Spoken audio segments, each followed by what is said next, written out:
Pozdravljeni v novem Faktorju. Po zaslugi medijev se zdi, da prav vsi poznamo zvezdnike. Ali tako vsej mislimo. Ker smo jih ponotranjili, so nezavedno postali del naše zavesti, kot da bi bili v resnici naši prijatelji. Ravno stik z občinstvom je ključen pri nastajanju in ohranjanju zvezdinega kulta. Občinstvo zvezdo občuduje in jo posnema. Ampak oboževalci niso vedno dobronamerni. Ta teden smo v reviji Nova prebrali, da je pevka Nika Zorjan prestrašena zaradi srhljivega oboževalca. A Nika še zdaleč ni edina v Sloveniji. Današnji gost Jan Krojcer, stand-up komik, nam bo zaupal svojo zgodbo. Karmen Špacapan, urednica revije Nova, pa bo razkrila še druge zvezdniške zgodbe. Dobrodošla. Živijo. Živijo, pozdravljena. Oboževalci so navadno nekaj najlepšega. Dobro se zavedam, da sem zaradi tistih, ki me poslušajo. To, kar sem in sem tu, kjer sem, je začela iskreno izpoved Nika Zorjan. Karmen, kaj se je pravzaprav zgodilo? Nika ima krasne oboževalce, res. Punčke, mislim mamice, vsi jo imajo radi, ne? Mamice, punčke, tako bi rekli. Ampak ima pa tudi malo čudne oboževalce. Zdaj nedavno se je našel eden, ki jo bojda zasleduje in točno ve, kje ona živi in ji pošilja tudi čudne stvari na dom.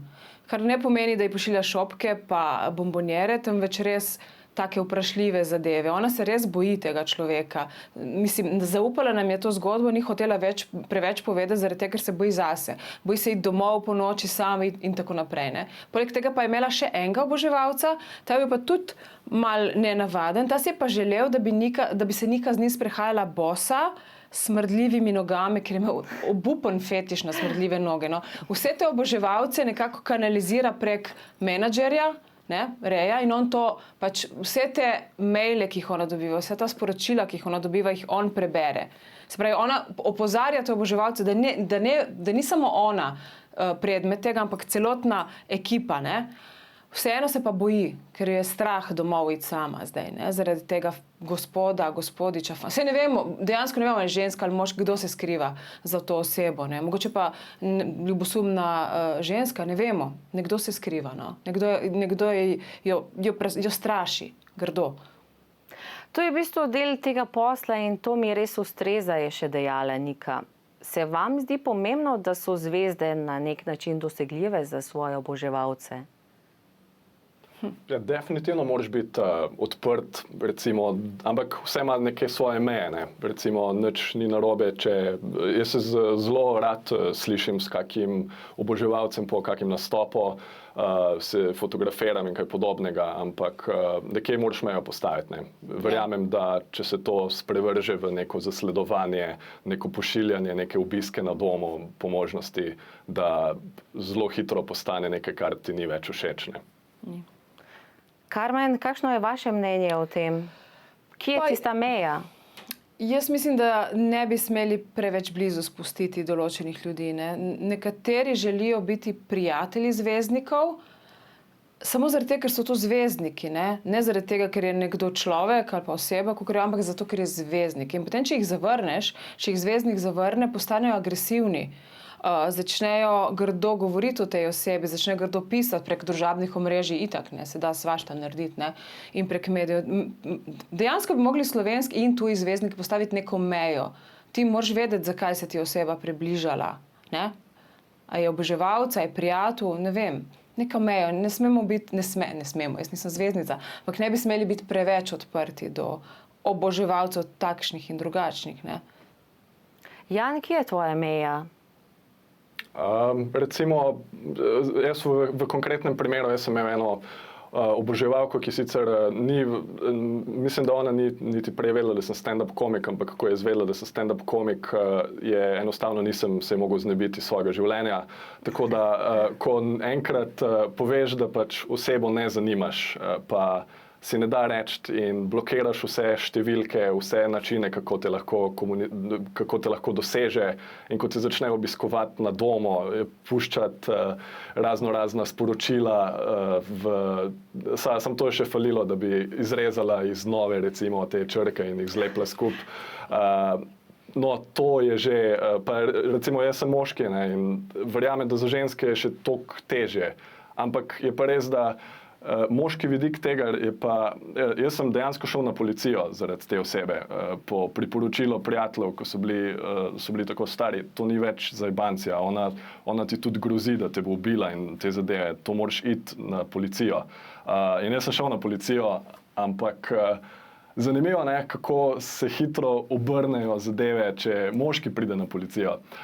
Gospod policaj me je pogledal, kot da se jaz malo hecam.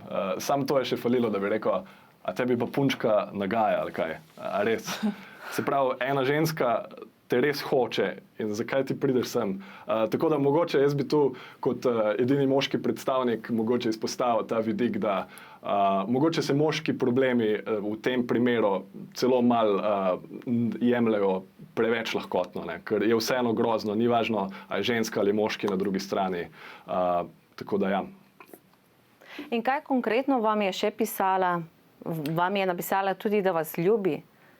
Med drugim pa, da sva si nekako usojena, pošiljala mi je selfije, stvari, ki jih je kupila za mene.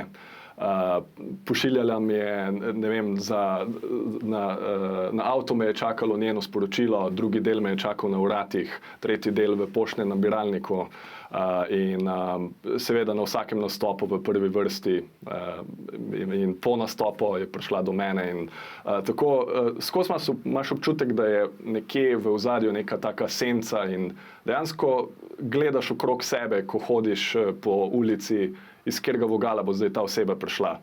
In niti približno ni zanimivo oziroma laskavo, ali ne vem, kako na kak način to vidijo te osebe, ampak definitivno vidiš, da pač imajo določen problem, ki so ga zdaj trenutno fiksirali pač na tebi. Ne? Če ne bi bil jaz, bi bil pa nekdo drug.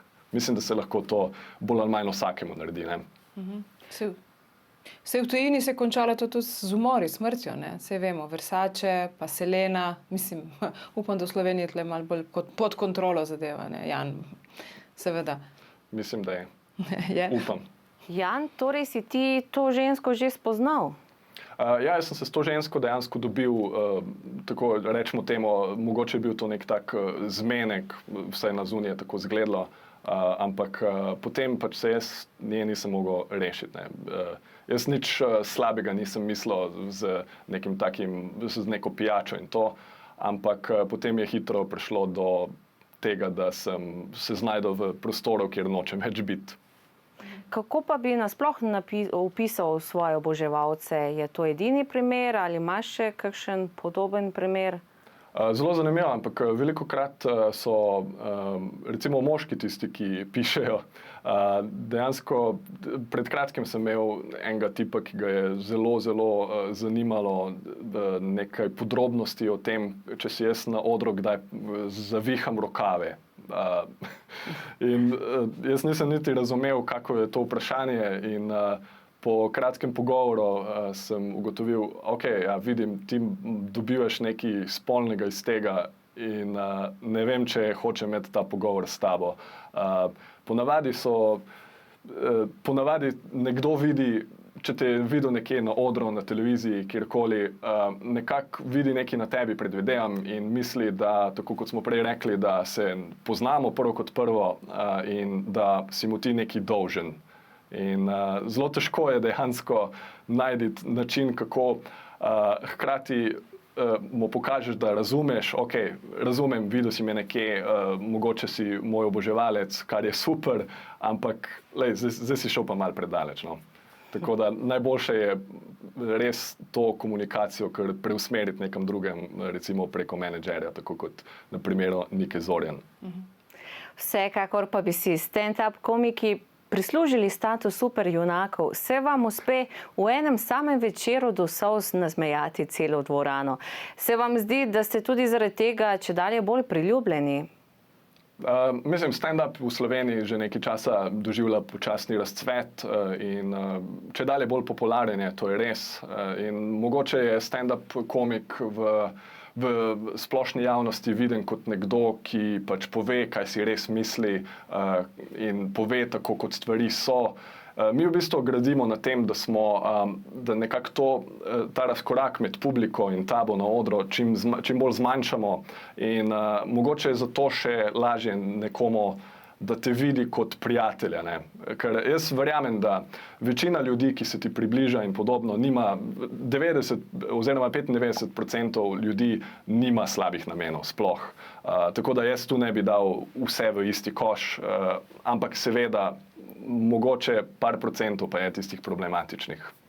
Ja. Sicer pa to se dogaja tudi običajnim ljudem. Ne? Tudi meni se je, ne vem, 15-20 let nazaj sigurno zgodilo nekaj takega, sem imela nekega, bom rekla, oboževalca, zalezovalca, nekaj me je čakal pred blokom in je bil nasilen in sem tudi jaz morala poklicati policijo. In zdaj z družabnim omrežjem je sigurno še toliko bolj, tako mi zvem, punce objavljajo fotografije razgaljene, tudi fantje, ne, in potem dobijo tele najprej spletne zalezovalce, ne, ki najprej pošiljajo srčke, potem pošiljajo slikice, pa videe, na koncu pa vejo, kje si doma, se je čisto enostavno te najdeti, ne. To je kar, to ni samo v tem estradnem svetu, ampak zdaj že povsod. V bistvu se sami dajemo na nek pladenj, vsi, ker vsi vse vejo o nas in vsi vejo, kje smo. Zdaj vsi vejo, da sem jaz tle, na primer, ne. Ok, nimam nekega zalezovalca trenutno, ampak vseeno, ne. Počakaj, da bo konc oddaje. Jaz se vem, tle spredaj jih bo 5, po moje, a ne? Mogoče še tvoja, Jan. Ampak nekoč so bili predvsem moški, kot smo že prej omenili, tisti, ki so naredili prvi korak. Emancipacija pa je pripeljala do tega, da so ženske postale tudi bolj agresivne. Torej, kakšno je moško mnenje o tem? Ja, mislim, emancipacija je super. Vse, seveda smo si enakopravni, vsi moramo imeti enake priložnosti. Žal pa to tudi pomeni, da imamo vsi enake možnosti biti kreteni, recimo. Biti nesramni, biti zalezovalci v končni fazi. Tako da, ja, mislim, da je to logično, da pač in ženske in moški se znajdemo v vlogi žrtve in napadalca, recimo, temu. Voditelj Jonas sprva ni bil naklonjen očetovstvu. Med nosečnostjo je celo trdil, da si je ženska sama izmislila, da je on oče otroka. Po rojstvu hčere pa se je povsem raznežil in tako je še danes skupaj s svojo oboževalko. Karmen, to je dejansko kot ene vrste pravljica. Ja, v Sloveniji pa kar veliko takih pravljic, ne, po moje.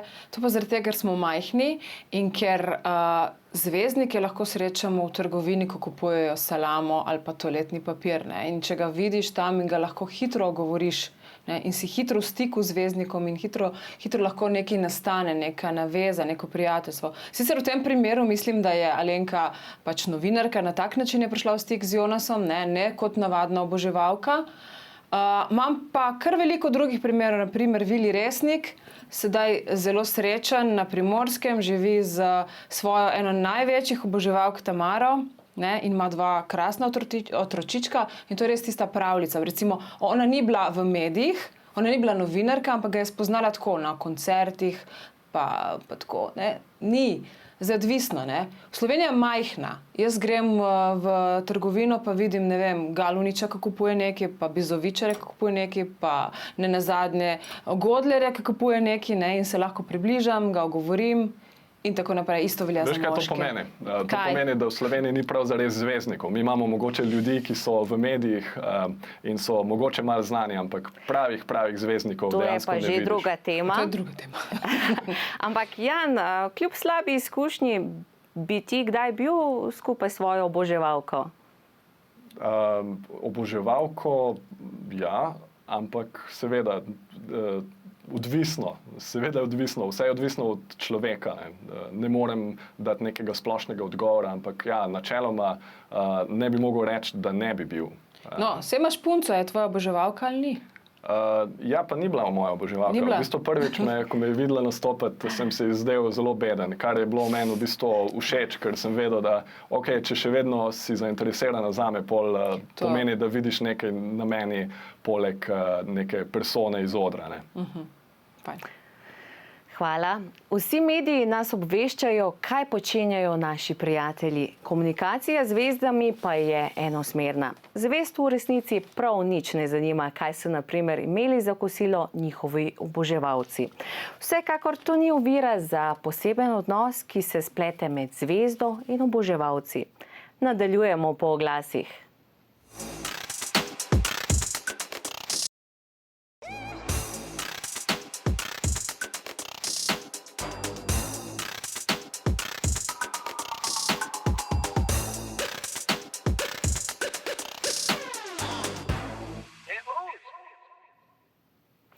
Še enkrat dobrodošli v Novem faktorju. Angleški akademik Richard Dyer je ugotovil, da imajo posebej močan odnos do zvezd ženske in najstniki. Poseben pomen pa imajo zvezde tudi v homoseksualni kulturi. Carmen, bi se strinjala? Seveda, seveda. Kar nekaj je takih priljubljenih, ne? Na prvo mesto na svetovnem nivoju bi zagotovo dala Madonna, Mariah Carey, potem mogoče Lady Gaga, pa koga še v Sloveniji, pa definitivno se mi zdi, da je med gej skupnostjo zelo priljubljena Helena Blagne, če se ne motim. Zdi se mi, no, pač tako. Predvsem so pa to ženske. Kaj pa Raven? Ne vem, to pa ne bi znala. Meni se zdi, da so take bolj dive. Raven se mi trenutno še ne zdi prav diva. Meni se zdijo dive tiste, ki zelo fokusirajo na se tudi poglede moških in homoseksualcev, seveda. Take, šajni, lepe. Ali torej med heteroseksualci ne najdemo tako obsedenih oboževalcev? Ja, ne vem, jih? Ne vem. Ne, na tak način ne, ampak to so drugačni oboževalci, se meni zdi. No? Zdaj je odvisno. Že prej sem omenila Versaceja, ko ga je dejansko bil oboževalec, ampak to je drug tip oboževalcev, ne? Ti so res, ti hodijo za temi divami, hodijo po celem svetu, spremljajo Madonna, sveta, če imajo dovolj pod palcem, če ne gre, ne. So res srčni ljudje, ne zdijo se mi agresivni, zdaj pa ne vem, no. Tako bi rekla, da so kar lepi oboževalci, fajn oboževalci, ne vem, zdaj se mogoče motim, ker zdaj v tej gej skupnosti res veliko ne vem. Jan, ti veš kaj več o temu? Ne? Zakaj misliš, da bi jaz vedel kaj več o tem? Ja, ne vem, pomagaj mi Hočeš kaj povedati? A tvoje so večinoma samo ženske oboževalke, ali se najde tudi kakšen moški? Se najde, ja. Mislim, da ta gospodič, ki sem ga prej omenil z rokavi, mislim, da ni bil heteroseksualno usmerjen, ampak moram nasplošno reči, da nisem imel nobenih problemov prav zares z recimo homoseksualci, oboževalci. Tako da ne znam nič kaj o tem povedati. Carmen, ti pa si velika oboževalka rockerjev. S članom skupine Šunk Rock imaš celo otroka. Povej nam, kako si sploh prišla do rockerjev, ki si jih občudovala? Ojoj, rockerje, rock sceno, rock muziko, zdaj ne direkt rockerje, tudi ženske. Imam v krvi že od takrat, ko sem imela 13 let, po moje, ne. Potem pa sem jaz začela delati v novinarstvu, sem začela delati na radiju in tako sem prišla v stik s vsemi temi rockerji. Nisem jaz bila tista klasična oboževalka, ampak jaz sem bila ona oboževalka z eno točko več, se pravi ona oboževalka, ki je prišla z magnetofonom in naredila intervju. Ne? In na tak način sem prišla v tak krog ljudi. Tako sem spoznala tudi Šunk Rock, Parni Valjak, ne nazadnje tudi nekaj tujih skupin. Ampak ne kot klasična oboževalka, se pravi, prišla sem kot novinarka, ne? Zato je bilo lažje mogoče stopiti do njih. Ne? Nisem bila v prvi vrsti, ki je dvignila majčko in pokazala, zato da je prišla za odre, temveč sem prišla tako zmenjeno prek menadžerja narediti intervju. In ja, po moje sem si izbrala prav pot. Ki pa je včasih lahko tudi dober izgovor. Ja, seveda. Ne, druge punce, jaz sem videla v vseh teh letih, ko sem bila na tej sceni, v tej sceni sem videla, da dekleta, ali pa ženske tudi, ne samo dekleta, tudi ženske, ki želijo priti v stik z glasbeniki, se poslužujejo marsičesa. Ne? In, naprimer, kruto je videti, kako roadiji, vemo, kdo so roadiji. Roadiji so tisti, ki pomagajo glasbenikom postaviti sceno, nosijo kitare, zvočniki itd. Roadiji so tista prva vrata do glasbenika. Se pravi, jaz sem videla osebno, kako je neko dekle prišlo najprej do roadija, obdelalo roadija in potem roadijo je pospremil v zakulisje k pevcu. Ne bom povedala, kjer je skupine. To v Sloveniji bilo. V tujini pa je... Slovenska skupina? Ja.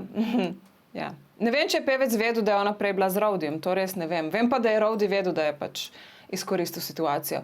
V tujini pa se je dogajalo tudi, da so naprimer roadiji gledali dol z odra iz zakulisa in dejansko zbrali, ne vem, 10-15 punc, jih odpeljali v zakulisje, kjer je band izbral svojih 5, odvisno od števila članov, ostale so pa ostale z tehnično ekipo. Grdo, ampak ja, tako je bilo. Zdaj ne vem, kako je, po moje še vedno tako, nekje v Sloveniji, ne vem, mogoče. Ja. Rock and roll, sex, drugs and rock and roll, to je to, nekoč. No in en rocker, Goran Breščanski, pravi, da slavni kompenzirajo svojo negotovost s tem, da jim oboževalci dvigujejo ego. Jan, gre res za ego? Pri nekaterih gre definitivno za ego, ja.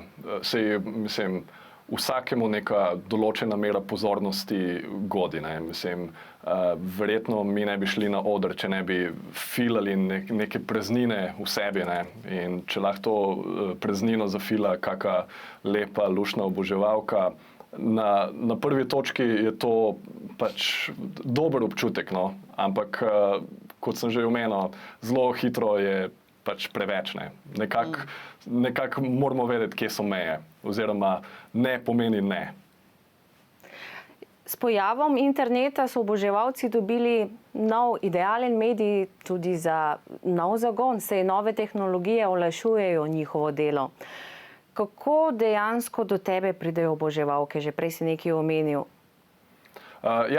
Definitivno so te spletni kanali, ampak iskreno, več je teh homoseksualcev, ki smo jih prej omenili, ki se poslužujejo teh spletnih kanalov, medtem ko oboževalke bolj ali manj v živo po nastopih pridejo do mene narediti kakega selfija, mogoče nazdravimo, kar je vse kul, ne. Kaj pa punca pravi? Punci je všeč. A bi ti hotela biti z nekom, ki nobeni drugi punci ne bi bil všeč? Carmen? Ne, no. Ja, sej veš, pač jaz imam vedno take, ki so ful ženskam, ne več puncam všeč. Ne? No, nažalost, pa na srečo, ne vem. Ja, imaš prav, ja. Ampak ja, vseeno. Zanimivo pa je tudi, da zvezdniki z veseljem izkoriščajo nove možnosti, da pridejo v stik s svojimi oboževalci. Tom Cruise tako pogosto kramlja po telefonu s srečnimi izbranci. Carmen, tudi vi radi občasno presenetite kakšnega vašega bralca zvezdo, kaj ne? A je to? Ja, da naredimo te neke meet and greet variante. Ja. To pomeni, da imamo neka žrebanja in potem dobimo nekoga, ki nekoga spozna. Ja, to je zelo priljubljena zadeva, ampak se spomnim, pred par leti je nek fant želel spoznati Danielo, pevko, se pravi punco ali ženo, punco od Petra Graša. In sta se srečala, mi smo organizirali, naša revija to organizirala, on je prišel s harmoniko, peljali smo jih v neko gostilno, on je prišel s harmoniko, pa je igral, tralala, ful je bilo lepo. Ona je bila pa tako pristna, tako fajn, da se mi zdi, da se on dodatno zaljubil in je postal skoraj malo obseden že, ne? In potem je še pisal in težil in nekako je začel malo zalezovati po tem dogodku, ne? Ona je bila pa čist, pri vseh svojih, ne vem, 45 kilogramih, ne, smo jo peljali v neko gostilno v Ljubljani, je pojedla čisto vse, impresionirala že s tem, ne? Iz nasmejanosti s tem, on pa s tisto harmoniko, No, na koncu se je fant res zaljubil. In ko ona šla domov, je on nadaljeval in po moje še tu in tam se spomne tega in meni kaj napiše, ker do nje pač več ni mogel priti. Ne. Mislim, mi smo postavili jasno mejo med njo in njim, ne. Smo bili mi vmes. Zdaj, ja, te zadeve so pri nas zelo priljubljene, tudi da peljemo bralce na kakšen event, da spoznajo tam zvezdnike, da se družijo z njimi. To je zelo priljubljeno in zelo in. Ne. Kakšna pa je bila reakcija od Danijele? Simpatična. Ona je, mislim, jaz se nisem prej poznala. Ona je čist taka simpatično, nasmejano bitje, polno energije. Že to, da se je tako fajn najedla v priču vseh nas, čeprav smo jo fotografirali in snemali, je bilo super. Vse potem ona ni vedela, da je ta fant čisto obseden. On je bil nek fant iz vasi. Torej ni prišla ta informacija do nje? Ni prišla do nje, ne. Prišla sem do nas, ker mi smo to mejo postavili, on pač ni imel dostopa do nje. Zdaj, če bi bilo to v Sloveniji, če bi bilo to Nika Zorjan, verjetno bi že trkal na njena vrata, ne, in ji pošiljal čudne stvari, ampak to je bilo pa, malo smo jih ločili, ne. Ipak je ona iz Splita, ni najdujena. Najdejo pot do nas, do nje pa ne, več smo ustavili zadevo. Tudi zaradi tega pri nas zvezdniki v večini primerov so sami svoji menedžerji in komunicirajo z mediji. In tako se njihove telefonske hitro razširijo. Jan, ti imaš svojega menedžerja ravno zaradi tega? Mislim, ne bi tega izpostavil kot glavni razlog, pač pa enostavno se mi zdi, da se moram ukvarjati s tem, po čemer me ljudje poznajo, ne, se pravi stand-up komedijo in s pisanjem in z vsem tem, in naj se menedžer ukvarja z organizacijo in vse ostalo, ampak definitivno je tudi to nek vidik, da ni mi všeč, da bi se moja številka enostavno pojavljala nekje, da jo lahko pogooglaš, in ja, pač on je nek tak vratar, bi temu rekel. Torej imam prav, da je vseeno v zadnjem času več znanih osebnosti, ki imajo svoje predstavnike za medije in so manj dosegljivi novinarjem. Recimo Jan Plestenjak ne daje svoje številke, Rej komunicira tudi za vse svoje varovance. Karmen, kakšne so tvoje izkušnje? Ja, Jan Plestenjak, Magnifico, kar nekaj jih je takih. Čeprav vem, da ena oseba v Sloveniji ima vse številke, ne? In to je Sonja Javornik, sigurno. Ne? Tako da, ampak ja, če že prideš do številke kakšnega znanega Slovenca, ne, je pametno, da mu najprej pošlješ SMS. Ne vem, želimo intervju v reviji Nova ali pa v intervju Klopstop, kjerkoli, in potem ti odgovori. Ne? Brez veze klicati, ker se ne bo odzvala ta oseba, če ne poznaš številke. Še jaz sem taka skoraj, ne? Če ne poznam številke, če mi je številka neznana, zelo nejevoljno dvignem, rečem, prosim, tako, ne. Mislim, nisem prijazna, ne. Glasbeniki, igralci so pa še toliko bolj, ne, na trnih, ne, glede tega. Tako da ja. Naprimer, prijatelji od Saše Lošiča imajo shranjenih že več kot po 30 telefonskih številk, ki jih je Loša vsaj za nekaj časa uporabljal v zadnjih letih. Karmen, katero slovensko zvezdo pa je dejansko najtežje dobiti na telefon? Na telefon? Že prej omenjeni gospod Jan Plestenjak in Magnifico, iz mojih izkušenj, ne. Ostali so vsi dostopni, čisto vsi. Ne vem, recimo Helena Blagne, vem, da ne bom njo poklicala, bom poklicala naprimer Nikolo Sekuloviča, ki je z njo prijatelj oziroma bil njen menedžer, pa bo on naju povezal, ne. Dejansko se mi pa zdijo ta dva, kar se pravi Magnifico in Jan Plestenjak, najmanj tako. Ampak zakaj tako? Ker si lahko to privoščita, ne? Ampak vseeno je pomemben stik z mediji. Vem, samo ona dva si res lahko to privošča, sploh Magnifico, ne. Magnifico ima celo svojo mašinerijo, ki dela za njim, Jan pa isto, ne. Jan je pač res ta prava zvezda, ne. Recimo tudi številko od Boruta Pahorja še nimam, od Matjaža Nemca pa imam. Do Boruta pridemo prek njegove asistentke, ne, brez problema. Se pravi, ona naju poveže, nas poveže, kakorkoli, ne. Ampak kar se tiče nas, sta ta dva, kar se tiče mene, sta ta dva pa tista dva, ki sta najmanj dosegljiva. Za ostale ne vem, razmišljam, če še kakšen Godler. Ne, Godler je dosegljiv. Kdo še ni? Ne vem. Od žensk tudi ne vem. Ženske so bolj odprte, bolj z lahkoto priješ do njih, kot do teh ljudi, do moških ljudi, moških. Kaj pa Damjan Murko?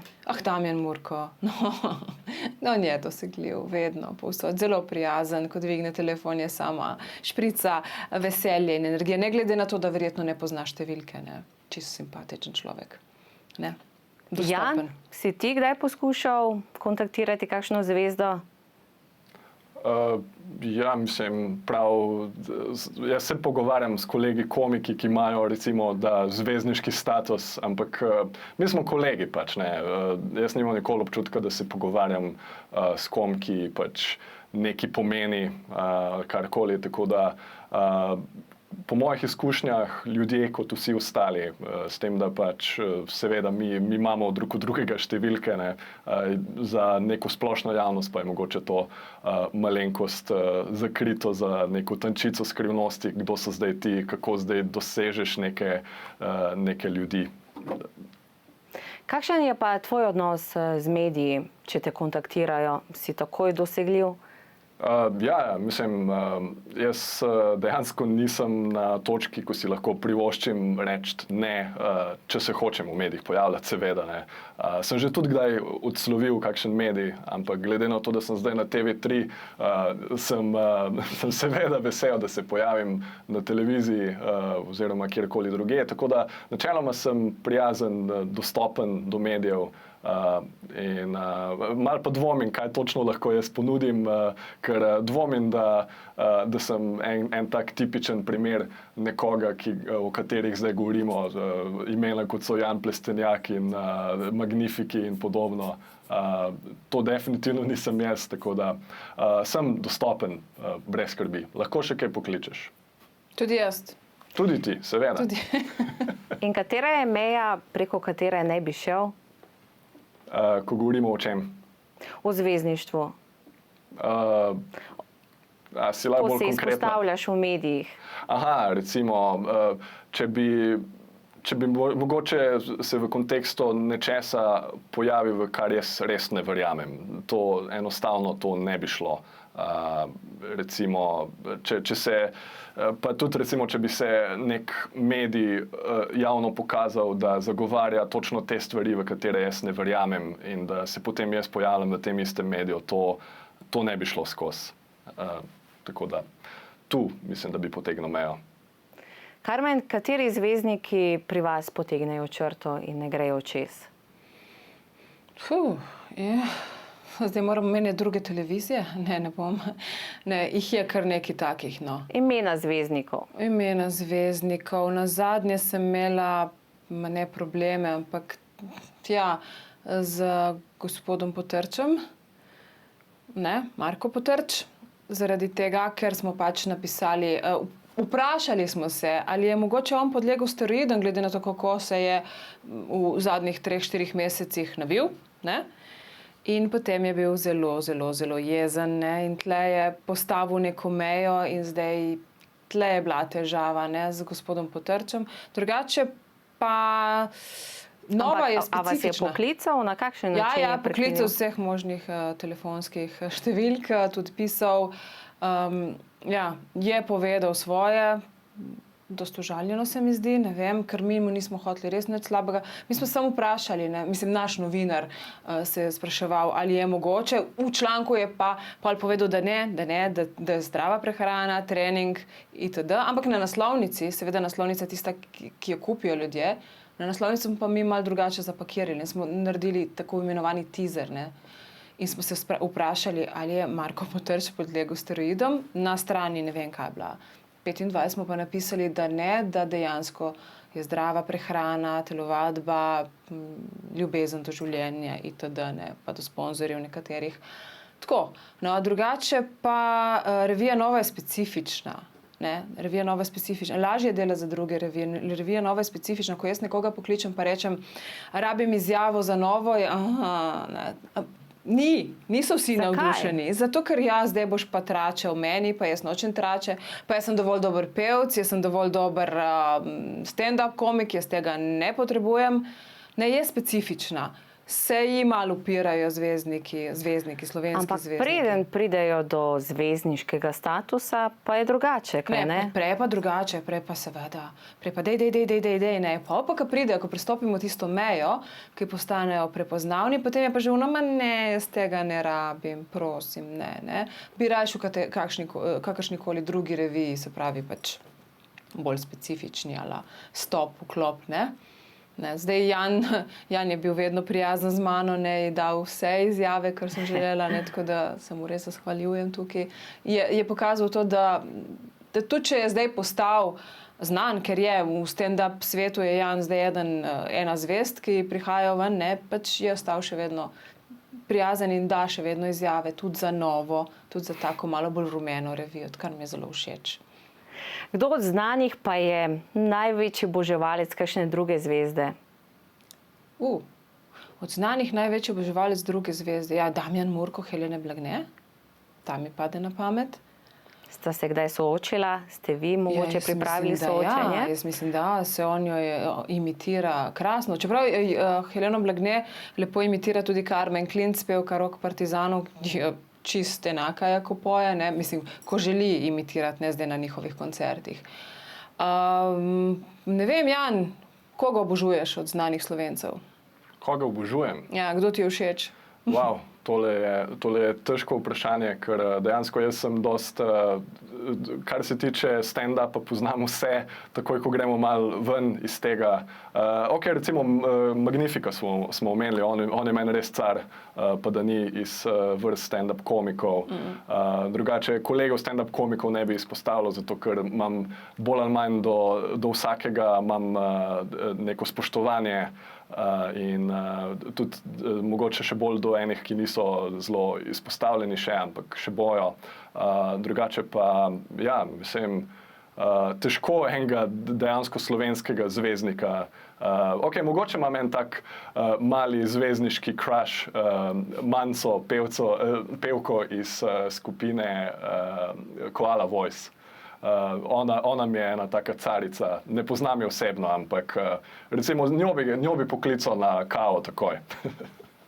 Kaj pa kakšen tvoj oboževalec morda poslal tudi šalo na tvoj račun?